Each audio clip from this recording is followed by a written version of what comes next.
President Tinubu orders release of minors arraigned for hunger protests. Bandits attack security checkpoint, kill 4 personnel in Zamfara state. Nigerian women to embrace biogas technology initiatives to help reduce risk of domestic and environmental hazards. On the foreign scene, Trump and Harris target battleground states in final sprint to election day. Hello and welcome to Trust TV News Hour. I am Aisha Salihu. President Bola Tinubu has ordered the release of all minors arrested and detained over their participation in the End Bad Governance protest.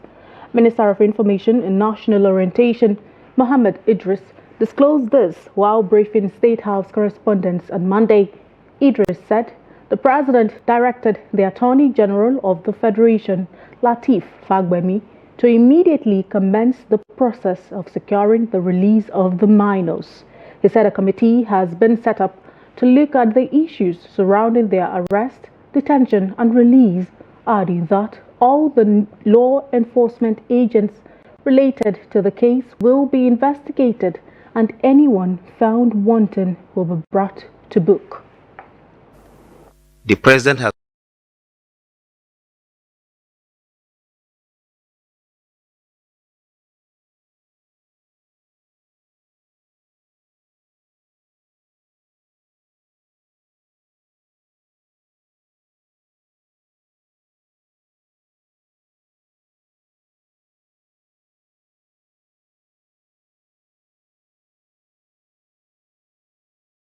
I recall that I had a short briefing with Mr. President early this evening, and he has directed the immediate release of all the minors that have been arrested by the Nigerian police without prejudice to whatever legal processes there are. All minors, the president has directed that all of them be released immediately. Second, the president has also directed the Ministry of Humanitarian Affairs and Poverty Reduction to immediately see to the welfare of those minors and also take part to ensure their smooth reunion with their parents or guardians wherever they are in the country. Number 3, the president has directed that a committee will be set up immediately to be headed by the Ministry of Humanitarian Affairs. It's actually an administrative committee to look at all issues surrounding the arrest, detention, the treatment, and finally the release of these young minors.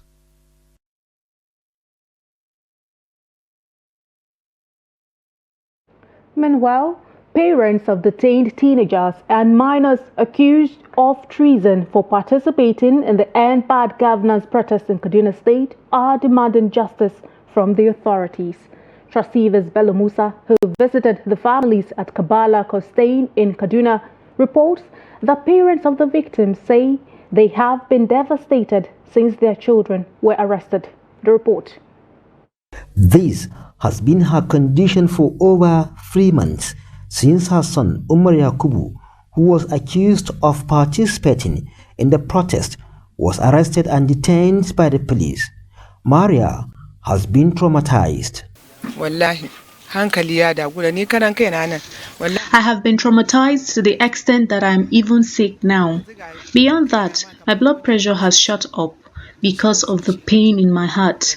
It's been over 3 months now and I have not seen my son. Most times I won't be able to eat for the whole day because I don't know the condition he's in.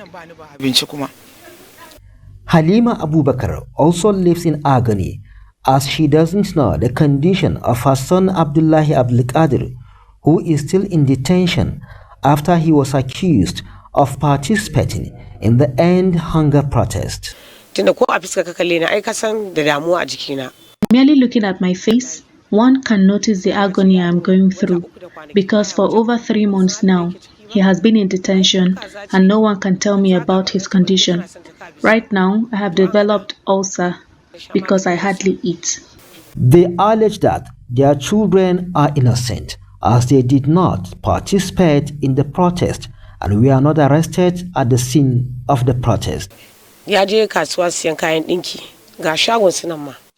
He is a tailor. On that fateful day, he went to the market to buy sewing materials but was arrested on his way back to his shop. After spending 4 days at the state CID, I was told he was moved to Abuja.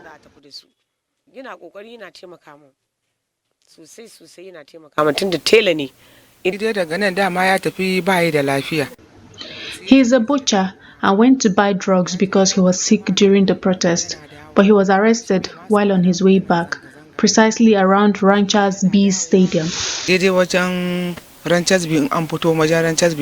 Barrister Sani Shehu is a lawyer providing pro bono service to the 25 arrested protesters in Kaduna. He insists they are innocent. We file our affidavit. In our affidavit, we express our situation, the situation of the dependent, that none of them participated in that protest. None of them.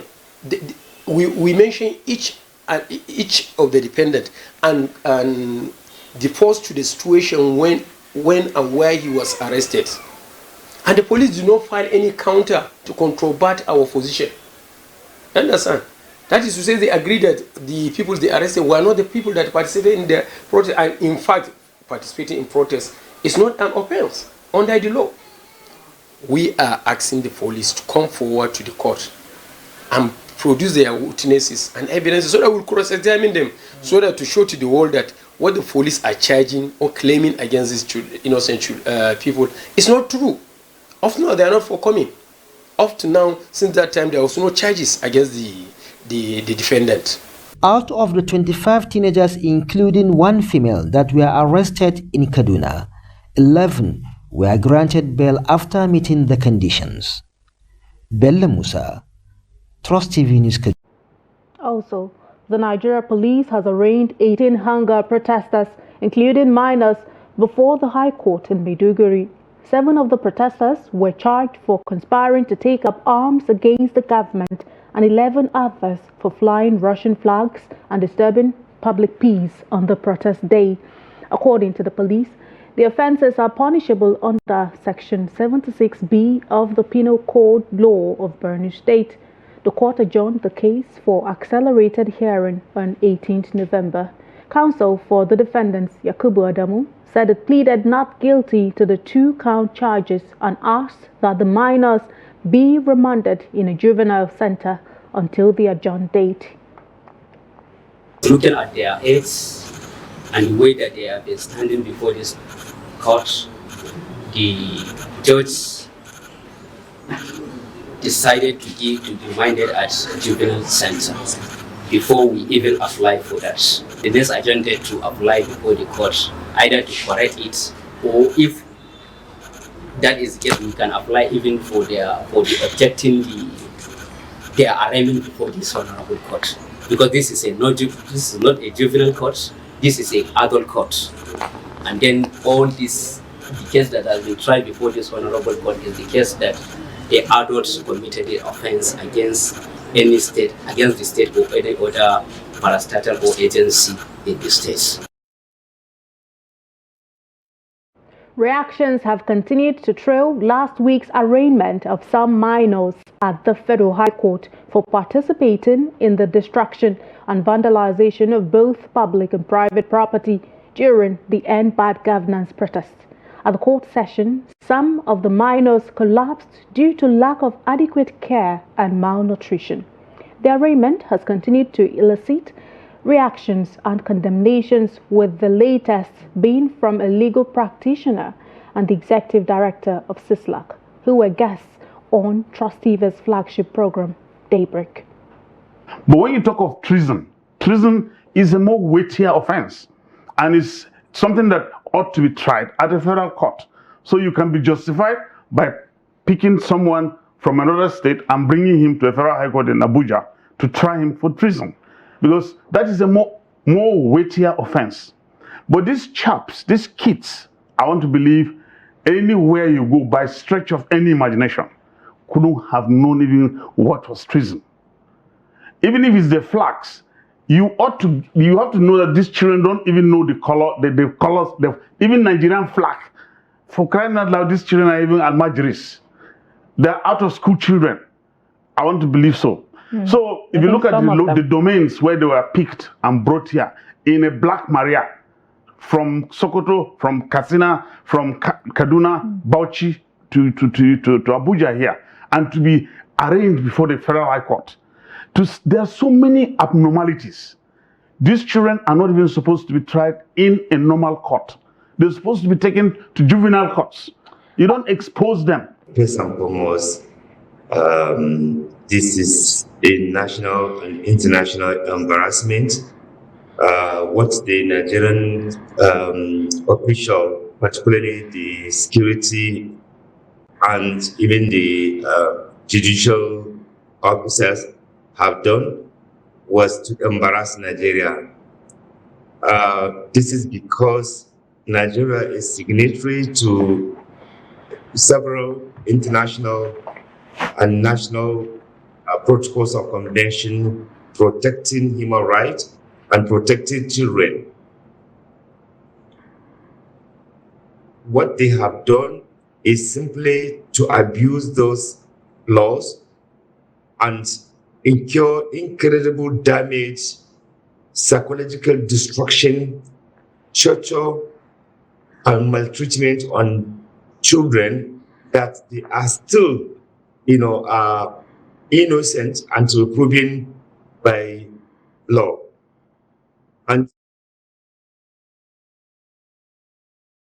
to security matters, bandits have killed 4 soldiers at Gidanzara village in Zurmi local government area of Zamfara following an attack on a military checkpoint. The incident occurred in the early hours of Monday while residents were observing early morning prayers. An eyewitness, who preferred anonymity, said the bandits kept their motorbikes afar and trekked to Gidanzara Primary School, where the checkpoint is located. He said the bandits, who took the soldiers unaware, killed 4 of the soldiers before they left. He, however, said prior to the recent attack, Zurmi and its environs have enjoyed relative peace in recent times. Earlier, we spoke to Daily Trust regional editor Yushau Adamu, and he gives us an update on this particular story. From what we have heard from the residents of the area, they have enjoyed relative peace in the recent days. But it appears that the bandits are targeting the security personnel in the area because this particular attack was basically on our security personnel.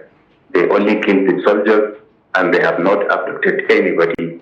After the killing, they left the area without bothering to attack the community, having dislodging the security personnel in the area. So it appears they were just there to attack the security personnel. Yushau, I'm inclined to agree with you that this is most likely a targeted attack at security operatives. But I'd like to hear from you. Have we heard any words from, security agencies in Borno State or even the military, even in that area? And how secured is that area owing to the fact that this has happened?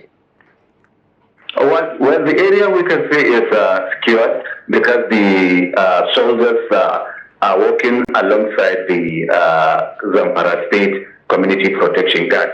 So where there is no enough military, you will find out that the personnel of the Community Protection Guards were deployed and they are working hand in hand with the military personnel. So it is the presence of the security personnel that reduced the frequency of the attack on the communities in the recent days.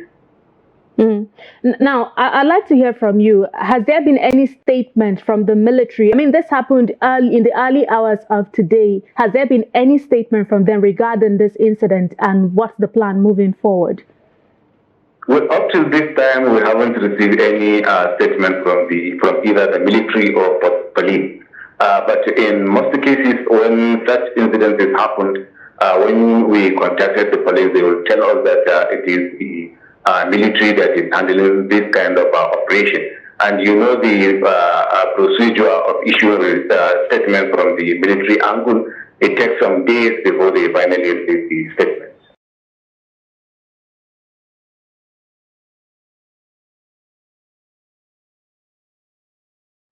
Still on security matters, bandits on Sunday night raided the residence of one Ibrahim May Keita at Turare village in Dutsima local government area of Katsina State and abducted his two wives. Ibrahim, who has been vocal and an advocate of good governance, was shot during the attack and is currently receiving medical attention at Dutsima General Hospital. Though information about the attack seems to be sketchy, eyewitnesses revealed that the bandits must be targeting Ibrahim May Keita as they went straight to his house upon arriving the community. Though there has been security presence in and around the Turare community, that did not deter the bandits from attacking their victims. According to reports, the bandits successfully carried out the attack without any intervention from either security personnel or local vigilantes from the area. Dutsima local government area is part of the areas badly affected by bandits' attacks that have resulted to killings, abductions, and rustling of thousands of livestock over the last 15 years. The Nigeria Air Force is seeking sustained synergy with Media Trust Group to deal with the menace of misinformation in the country. The 27th Director, Public Relations and Information of the Nigeria Air Force, Air Commodore Olushola Akimboyewa, stated this when he paid a courtesy visit to the management of Media Trust in Abuja. During the visit, he re-emphasized the importance of the media in the fight against terrorism, banditry, and all other forms of criminalities in the country. The Group Chief Executive Officer of Media Trust Group, Ahmed Shekarau, thanked the PRO for his visit and reassured the Nigeria Air Force of the organization's continuous support. The need for stronger collaboration between the Nigerian Air Force, the Nigerian Air Forces as a whole, in fact, and reputable and strong media organizations such as Media Trust cannot be overemphasized. It's vital, the work that Media Trust does to keep the Nigerian public informed about the efforts being made not just by the Nigerian Air Force, but by all stakeholders in Nigeria's security to keep the nation and the people safe. It's also important that this synergy is strengthened because of the growing need to address decisively the challenges of misinformation and disinformation that we find ourselves dealing with, particularly in the social media space. And so my appeal this morning, on the one hand, I must express appreciation for the commitment that Media Trust Group has shown to its partnership with the Nigerian Air Force. You have been strong partners and you have helped to keep the Nigerian public informed accurately and in a timely manner. We're in the era of misinformation, disinformation, fake news, and the like. And like you said, that calls for much closer collaboration between the Nigerian Air Force, and by extension the armed forces in general, and media organizations like us. For me, even the social media platforms, you shouldn't really, disregard them, because part of what contributes to our difficulties, in terms of doing our job, sometimes is the lack of information on our part. And this, challenge is usually overcome by just a little thing.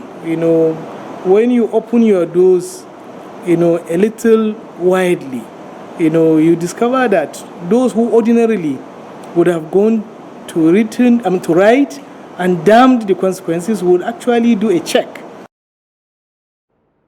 President Bola Tinubu on Monday swore in 7 new ministers, urging them to be committed in government's efforts to overcome the challenges of economic growth and insecurity.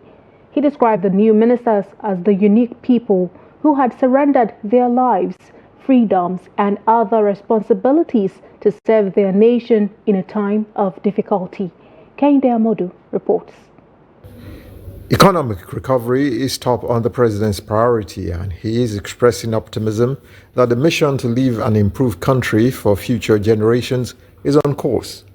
This is despite the challenges of rising cost of living, which is a fallout of the administration's efforts to re-engineer and retool the economic path of the country. And you are called upon to join the team to rescue this country.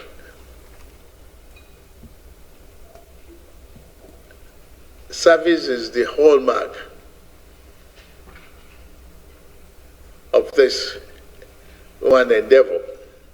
You are being called upon to serve. The new ministers are aware of the huge responsibilities ahead of them. Our belief in the ministry is that what you cannot measure, you cannot change. And that does not only affect the large ruminants, that will also affect small ruminants in terms of sheep and goats, as well as pigs, as well as poultry, and all other farmable, edible animals. We are going to put all of them on the same plate and make sure that we migrate them from where they are into properly unbundling that sector to ensure, one, sufficient and adequate food and nutrition for the country, safe operating environment for all the stakeholders in the country, as well as making the sector very, very attractive for foreign direct investment. Over the last 17 months, the government claims it has worked hard to put Nigeria on the recovery path. These new ministers believe they have a part to play in attaining that objective. The most important thing with the trade agreement is to make sure that we go after optimizing the AFCFTA for Nigerian businesses, which means pragmatically supporting them at this time to export their products. With the investment agenda, it's really important that we retain domestic investment and aggressively attract new investment. In Nigeria, 70% of the youth of the population are under the age of 43. So that's a huge demographic. We intend in this administration to leverage on the creative potentials, on the skills, on the huge capital that these young people have to bring. Though there have been reports of some successes, like the cutting of debt servicing from 97 to 65%, these gains pale in comparison to the challenges that have been created by government's economic policies. It means there's still a lot of work to be done. From State House, Abuja, Kehinde Amodu, Trust TV News. Operatives of the Economic and Financial Crimes Commission on Monday arrested a former governor of Delta State, Ifeanyi Okowa, for allegedly diverting the sum of 1.3 trillion naira. The money, it was learnt, was a 13% derivation fund from the Federation account between 2015 and 2023, when he held sway in the oil-rich Delta State. Sources within the anti-graft agency confided in Daily Trust that he was arrested in Port Harcourt, Rivers State, when he reported at the Port Harcourt Directorate of the EFCC. The officials of the commission, who do not want their names in print, said Okowa had earlier been invited by a team of crack detectives of the agency handling his case. One of the sources said he was arrested and may likely be detained following his failure to provide satisfactory answers to the questions posed to him regarding financial impropriety under his watch.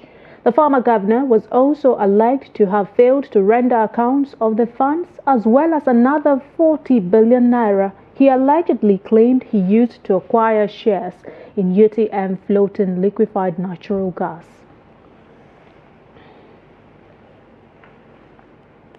This is the News Hour tonight on Trust TV. Still in the news.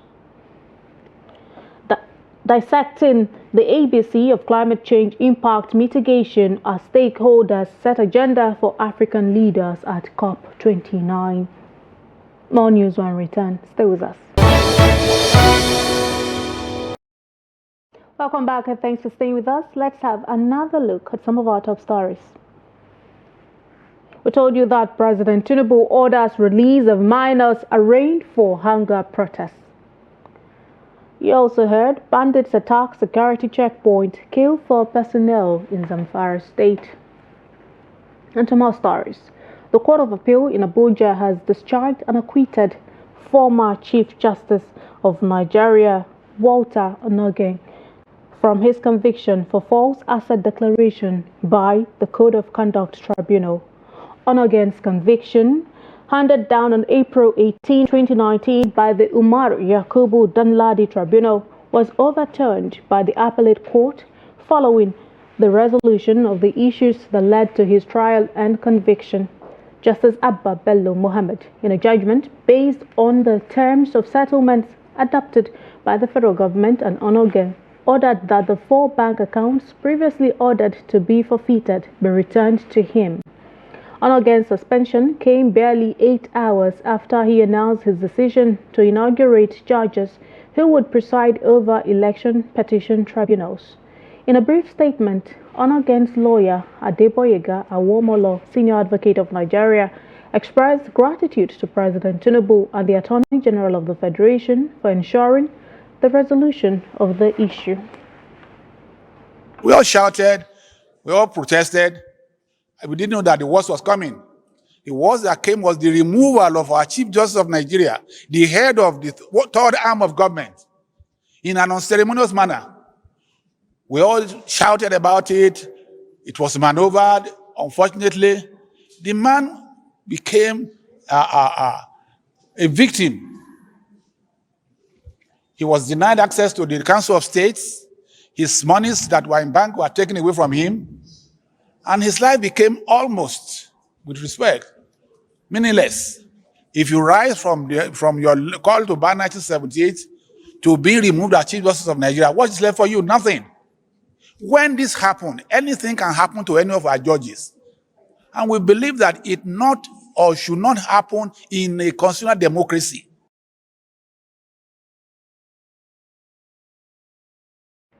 The district head of Muri, Abubakar Hussein Osman, has encouraged Nigerian women to embrace biogas technology initiatives to help reduce the risk of domestic and environmental hazard. He disclosed this to journalists after a meeting with stakeholders in Bauchi. Trustees Adamu Imam has details. In a move to fight domestic and environmental pollution, stakeholders in Bauchi State are expressing concern over the use of biogas technology by housewives within various communities.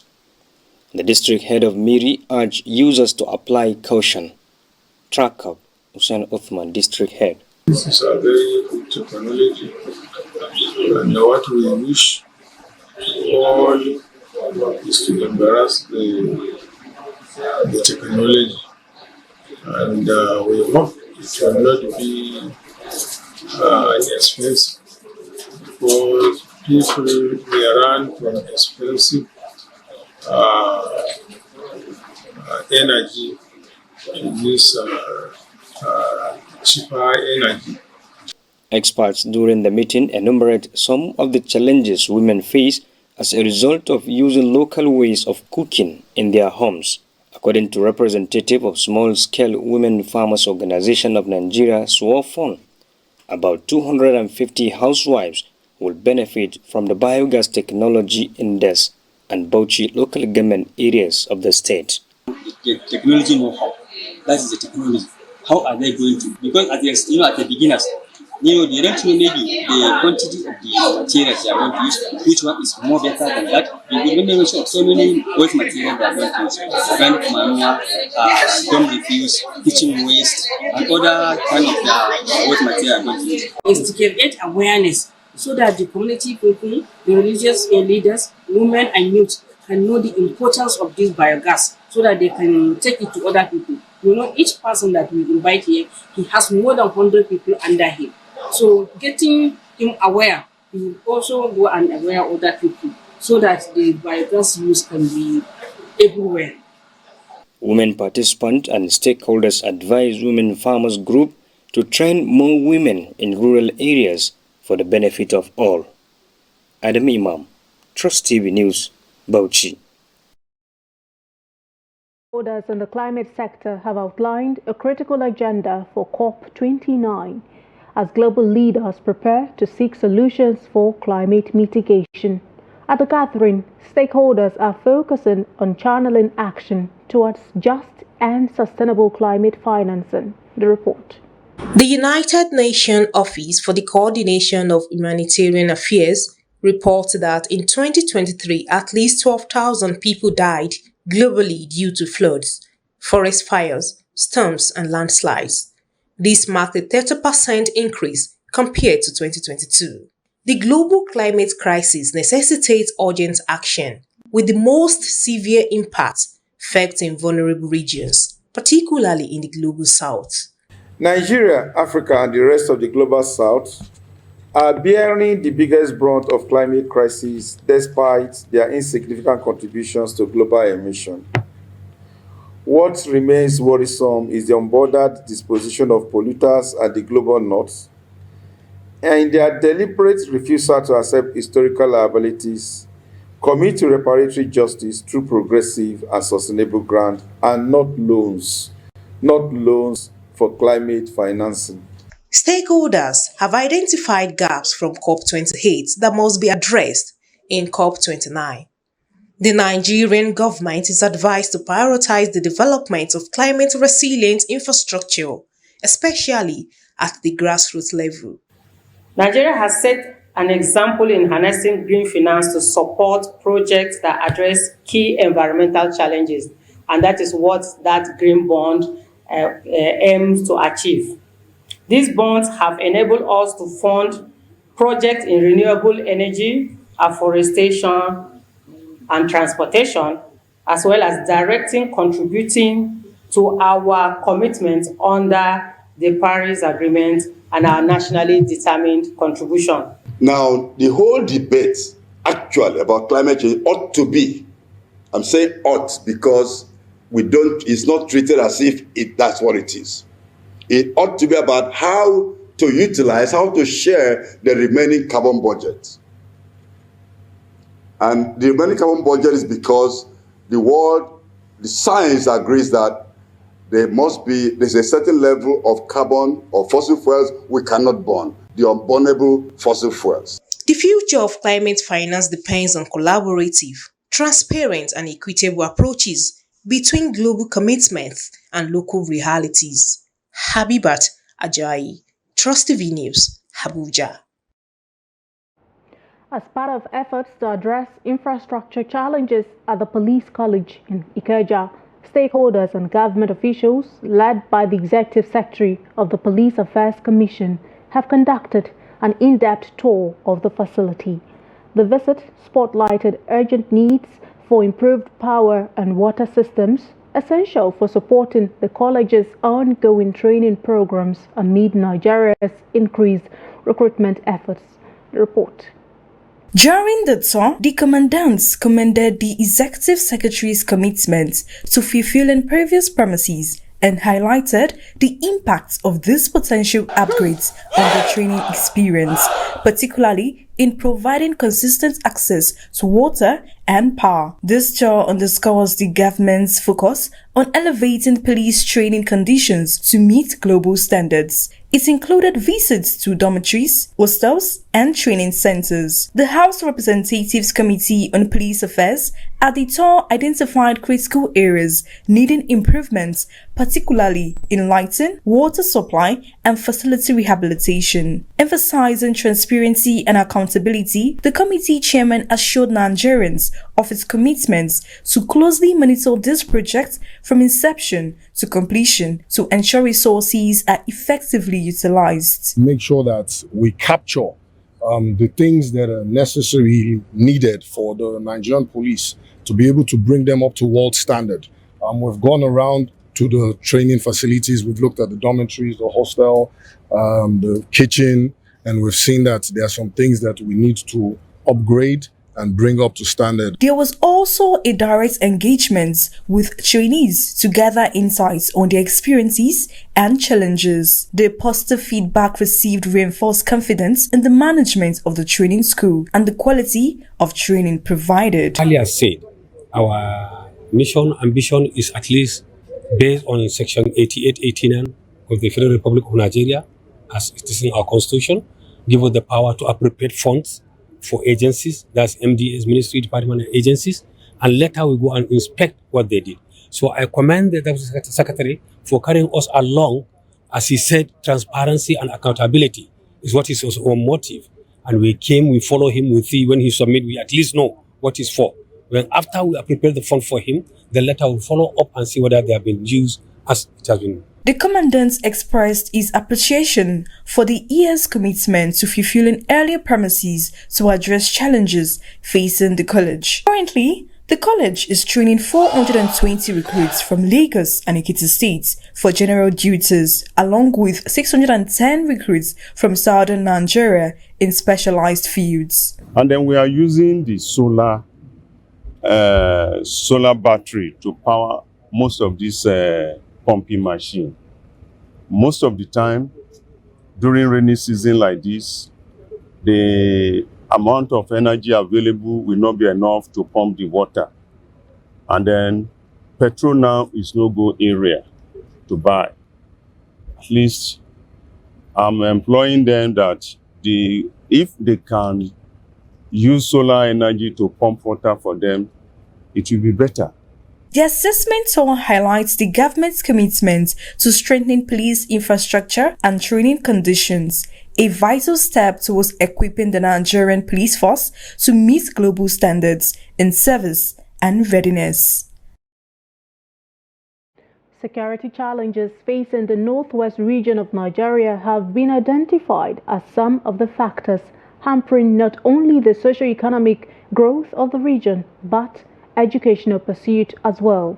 The Vice-Chancellor of Federal University, the SIMA, Professor Armayo Hamisu Bichi, disclosed this at the 9th convocation ceremony of the institution. Abdullahi Yamadi completes the report. The academic procession of the university is already at the arena.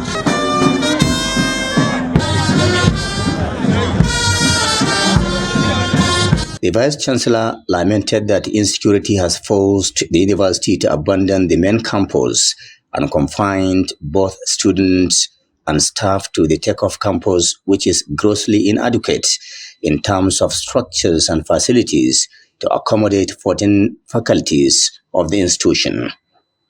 Activities of bandits in recent times are injecting fear into the minds of many residents of the area, including the university community, despite numerous efforts by the government to contain the situation. However, they are hoping that more proactive measures will be taken to allow the institution to operate without fear. The Vice-Chancellor was quick to mention the role played by some of the honorary graduates, including the wife of the President, Remi Tinubu, at the height of the kidnap of 5 female students of the institution in 2023, saying it remains fresh in their memories. When I was appointed Vice-Chancellor, the student population of this university is less than 5,000. As of today, we have more than 25,000 students. And established a school of postgraduate studies. I encourage you to be good ambassadors of Udema. Dendeson Douglas and King Jaja of Apobo, while appreciating the federal government for its support, called for programmatic action to address security challenges for academic and administrative activities to resume at the main campus of the institution. Your Excellency, Mr. President, funding of universities and other tertiary institutions in the country has become a huge challenge, especially at a time when the allocation from federal government is barely enough to meet their basic needs. During the 9th convocation ceremony, 4,282 undergraduates, 297 postgraduates, including PhD, Academic masters, professional diplomas, and postgraduate diploma students graduated from the university, while 4 personalities were conferred with honorary doctorate degrees. Abdullahi Ismayamadi, Trust Television News, Katsina. It's time now to join Yusuf Akagu for the business news.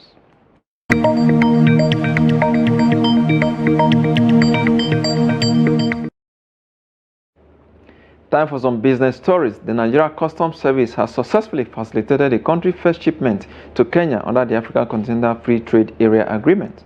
Lucky Fiber, a subsidiary of the Tolaram Group, is the first company to export goods to Kenya under this initiative. Senior trade expert and lead trade enablement at the Nigeria AFCFTA Coordination Office, Olusegun Olutayo, disclosed this in a statement on Sunday after a visit to the Apapa Area Command to ensure proper documentation and verification of the shipment. He noted that the shipment from Nigeria to Kenya, specifically to the port of Mombasa, demonstrates the collaboration spirit of the AFCFTA. He emphasized the critical role of the customs as a designated competent authority under the AFCFTA to leverage its expertise to ensure seamless trade. The depreciation of the Naira has increased investment into the manufacturing sector by 32.56% in 2023, while employment generation plunged by 37.83% and capacity utilization dropped by 1.3 points to 51.1% from 56.4% recorded in 2022. Director General of the Manufacturers Association of Nigeria, Shegu Ajayi Kadri, alluded to this in his presentation of the 2023 annual report at the 52nd annual general meeting of the association. Ajayi Kadri noted that accumulated investment in the sector in 2023 rose to 429.47 billion naira compared to 323.98 billion naira recorded in 2022. The Man DG, however, noted that the impact of the Naira redesign policy in the first half of 2023 and consequences of the new administration policy mix, which included the removal of fuel subsidy and the increase of exchange rates on the manufacturers. NGS opened the week's trading in bearish as all share index declined by 0.58%. Let's see the indices that is responsible for that. Aradel PLC lead the losers there, down 9.99% to close at 401 naira and 10 kobo there. Oando PLC also down 9.98% to close at 80 naira and 70 kobo per share. Of course, Deep Cap also ended on the negative side of the market, 9.60% to close at 1 naira and 13 kobo per share. Of course, this has dragged down the index downward by 0.58%. Volume of trade 1.19 billion volume of shares, value at 13.44 billion naira. Needs of 10,162 lead exchange hands among investors this Monday. Looking at top trading equities by volume, leader table is Conho PLC 567.2 million shares traded, UBA 180.19 million shares, of course, Sterling Bank 122.30 million volume of shares. It traded at the close of business today. Of course, equities also recorded gains. Leading the gainers today is John Holt PLC gained 10% to close at 3 naira and 63 kobo per share. Of course, Unicel also up there 9.96% to close at 6 naira and 18 kobo per share. Of course, Jais Bank ended on a gaining side, 4.89% is gained to close at 2 naira and 36 kobo per share there. Of course, that's the highlight of stock trading as it went down this Monday on the floor of NGS. Let's see the global stock market and exchange rate data for today.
Oil prices rise on Monday as investors geared up for this week's highly anticipated U.S. presidential election and the Federal Reserve policy decision.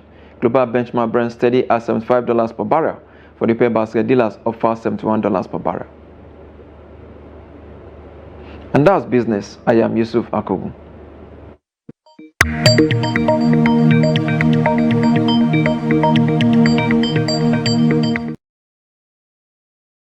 And to developments away from Nigeria, United States presidential hopefuls Donald Trump and Kamala Harris are pushing their closing messages to voters on the last day of campaigning before America decides its next president. Both candidates are in a final sprint across key battleground states, with Harris to campaign in Pennsylvania and Trump heading to North Carolina, Pennsylvania, and Michigan. On Sunday, Harris vowed to do everything in her power to end the war in Gaza, while Trump made claims without providing any evidence of election fraud in Pennsylvania. Trump also suggested at a rally he wouldn't mind if a potential assassin tried to shoot through the fake news. His campaign says the remark was misinterpreted. The poll suggests the race is still exceptionally close. At the moment, more than 78 million people have already voted. Democratic candidate Vice President Kamala Harris, a Republican candidate former President Donald Trump, are neck and neck going into the United States presidential elections on Tuesday. The race to become the 47th president of the U.S. will not be decided by popular vote, but rather by the indirect election system known as the Electoral College. In this report, Trustee Sagir Ibrahim explores why there is such global interest in the outcome of the U.S. election and what impact this will have on the rest of the world. Take a look. Some of the key issues that have dominated the campaigns include immigration, the Israel-Lebanon and Russia-Ukraine conflict, and public health, among others. This election, like previous U.S. presidential elections, has once again dominated global discourse. Analysts attribute this to the United States' significant influence on global affairs. Think of it in terms of world politics, world power. Just like you will say in Africa that if Nigeria sneezes, the other countries catches cold. It's also the same with U.S. because most times people are interested to understand what will be the foreign policy of whoever wants to emerge as a U.S. president. What will be the next sort of direction for U.S.? This significantly makes whoever becomes the president, if it's a Democrat, Nigerians would expect more pressure on issues like gay rights and abortion and women's rights and so on. While if it's the Republicans, there would be more interest in the development of our resources for the benefit of the United States, the relationship between Nigeria, the IMF, and the World Bank. It is a very buoyant economy which dominates the world with its dollar. So every trade in the world happens with the American dollar, and other business opportunities that America may want to engage. On election matters, analysts express different views on the comparison between the U.S. democratic model and African democratic practices. I think we are poles apart. Even when there is a little, electoral misunderstanding in Georgia, for example, the Supreme Court of the U.S. took a decision swiftly. Nothing takes like months and months on end like it happens here. You got countries that will claim to be practicing democracy in Africa that have had leaders that have ruled for more than 4 decades. Classical example, you got Paul Biya in Cameroon, you had Museveni also in Uganda. You can point to other countries as well that we have this sort of issues. You got this sit-tight leadership, but then they also claimed alliances with the West and learning things also from the West. Nonetheless, they emphasized that there are lessons to be learned from the process by Nigeria and other African nations. President now, Biden, in July, when the guy realized he's too incapacitated to go ahead with the election, he honorably resigned. And we have leaders that are ruling by proxies, leaders that are ruling their countries from outside of their country. Also about the election management process. What they had decided to do weeks or months before the election, they do early voting. Early voting is already being practiced in countries like Ghana, in countries like the Gambia. I think it is something that we as people in Nigeria should learn and also adopt in our own democratic system. The U.S. sponsors so many proxy wars, for example. It's the decisions that are taken in the Oval Office in the United States that had resulted in the destruction of Iraq. It's what resulted in the destruction of Libya. So if you sit down somewhere and you believe that you have no business with the United States of America, it's at your peril. As the world awaits the outcome of the U.S. election, experts believe African nations have yet another opportunity to observe how established democracies navigate complex issues. Meanwhile, onlookers remain cautiously optimistic about whether the election's outcome might contribute to resolving pressing global issues such as conflicts in the Middle East and Eastern Europe, which have had negative economic impacts on global trade. Sagir Ibrahim, Trust TV News, Abuja. With complex voting processes and issues dividing voters, Trustee Ibrahim Shehu unpacks the mechanics of the election, the key candidates, and what's at stake for the United States. The United States is heading to the polls in what promises to be a historic showdown. Democratic candidate and current Vice President Kamala Harris is locked in a close race against former President Donald Trump. As Americans decide who will become the 47th president, all eyes are on a unique part of this electoral process, the Electoral College. Now, unlike most countries, the United States doesn't decide its president by popular vote. Instead, it uses the Electoral College, an indirect election system dating back to the country's founding. Here's how it works. Each state has a specific number of electoral votes determined by 2 senators and a number of House of Representatives proportional to the state's population. That brings us to a total of 538 electoral votes. To win, a candidate needs 270 or more. Now, here's where it gets interesting. A candidate can win the Electoral College and still lose the popular vote. That's why the focus in these final days has been on what we call the battleground states. These swing states could go either way and play a critical role in the outcome. For this election, 7 states are in the spotlight. Pennsylvania with 19 votes, North Carolina and Georgia with 16 each, Arizona with 11, Michigan with 15, and Wisconsin with 10. Together, they have the power to swing this election. This year's campaign have tackled a range of powerful issues. Immigration, ongoing Israel's war in Gaza, Lebanon, Iran, and Russia-Ukraine conflicts, public health, and debates around abortion have all dominated the agenda. These issues touch on some of the deepest divisions within the American society, making this election particularly intense. But issues are just part of the picture. Several factors will determine the final outcome. Traditional party loyalties, campaign slip-ups, public perception of the current administration, and of course, social media campaigns that influence public opinion. Misinformation on social media has become a serious concern as both sides strive to shape public opinion online. And finally, the turnout. The number of Americans who actually cast their votes will play a huge role in the final outcome. So it's high-stakes election with Harris and Trump neck and neck. The results will hinge on the battle in swing states and these key issues. Which candidate will secure the magic number of 270 Electoral College votes? We'll be watching closely as the American people make their voices heard. It's time now to join Emmanuel Fashemi for the latest in sports.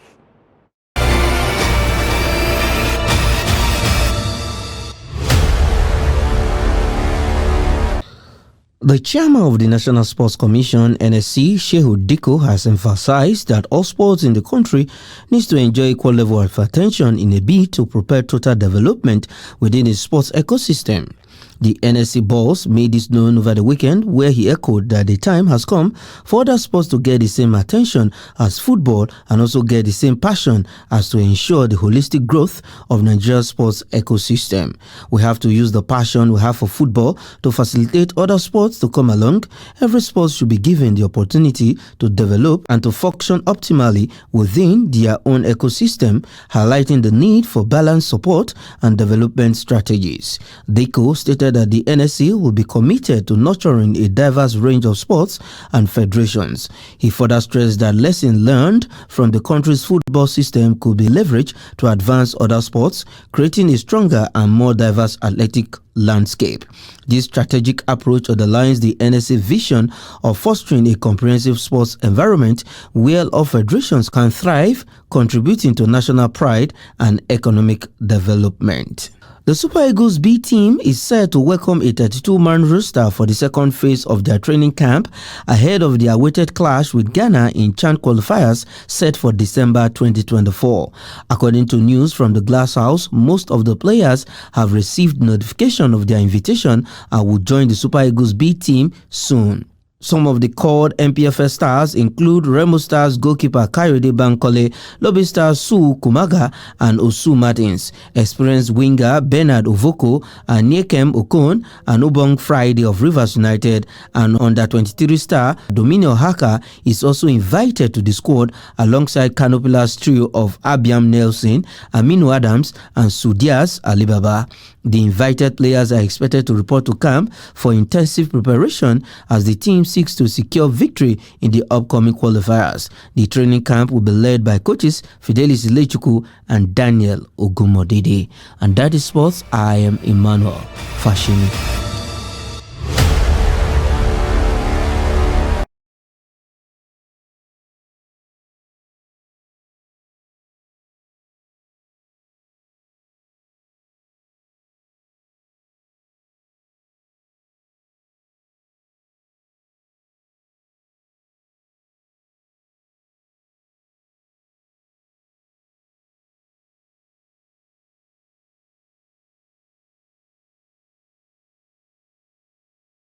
Remember, you can always follow us across all of our social media platforms and also join our YouTube live stream for more news, programs and documentary. I am Aisha Salihu. Thank you so much for watching. Have a good night.